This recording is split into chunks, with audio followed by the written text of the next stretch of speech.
everyone, it's Carissa Wiley here for Concord and Ninth. Thanks for joining me today. It's time for a close-up look at the brand new Sweet Stems stamp set, die set, and coordinating stencil set. I love how these products are designed to mix and match to give you a variety of different types of cards. Now, Concord and Ninth is known for their inlay dies and their cover dies, and you can absolutely do this with this brand new Sweet Stems die set, but there are so many ways that you can use this die set if die cut inlay is not your thing. So you're going to see this large cover plate die that you can use for inlay, but it also creates this really delicate outline. You'll also get several florals and several leaf pieces as you die cut this. There are also individual floral pieces and stems in the die set. This large die here die cuts that large Hey Friend greeting from the stamp set, and there's a couple of banner elements which coordinate with the smaller sentiments in the stamp set.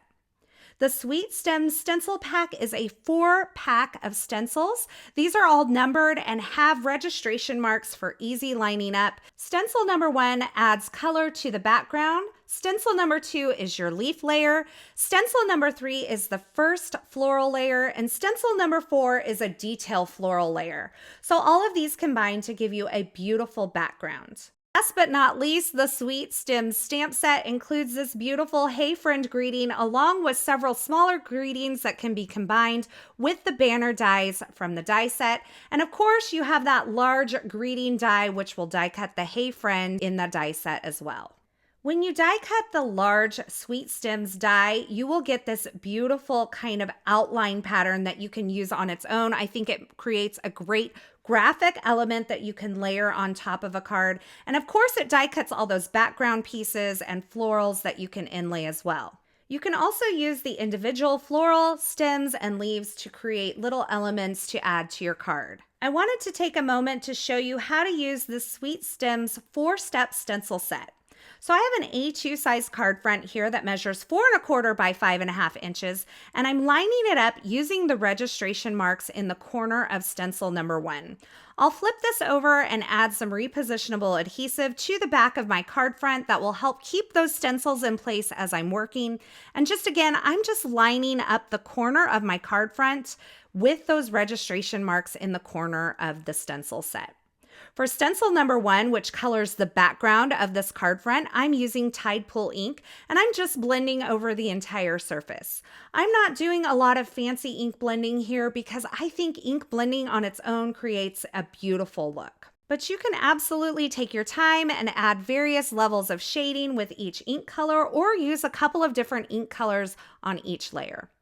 For stencil number 2, I've again lined up the corner of my card front with the registration guides on the stencil, and I'm using juniper ink to stencil in all of those leaves.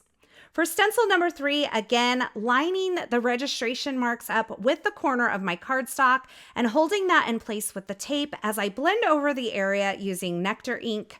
And finally, stencil number 4, I will use the registration marks, line it up with the corner of my card front, and blend using Sorbet ink.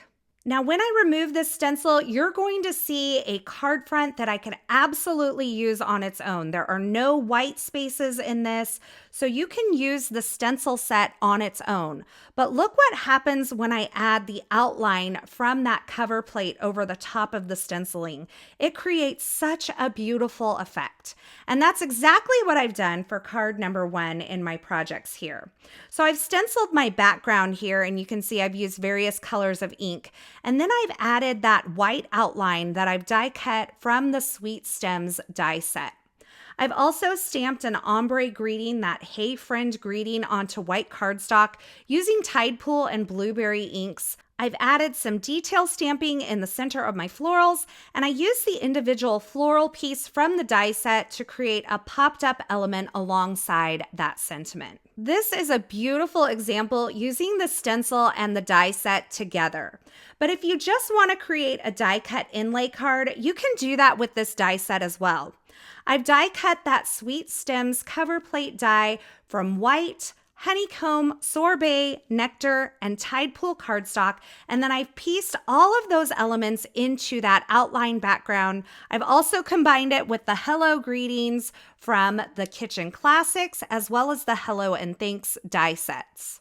This is a beautiful example of using that die set on its own to create a gorgeous inlay card. For the final card project, I wanted to keep it really simple, so I die cut the outline from Tide Pool cardstock and mounted it onto a white card base, giving this really beautiful graphic look.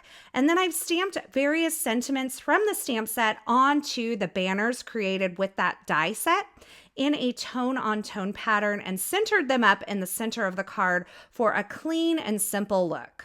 This new Sweet Stems stamp set, die set, and coordinating stencil set can be used in so many different ways. You can use the die set on its own, the stamp set on its own, or you can combine it with the stencil set to get a variety of different looks. And I think you're going to have a great time experimenting with all these products together. Be sure to share what you create and don't forget to tag Concord and Ninth online.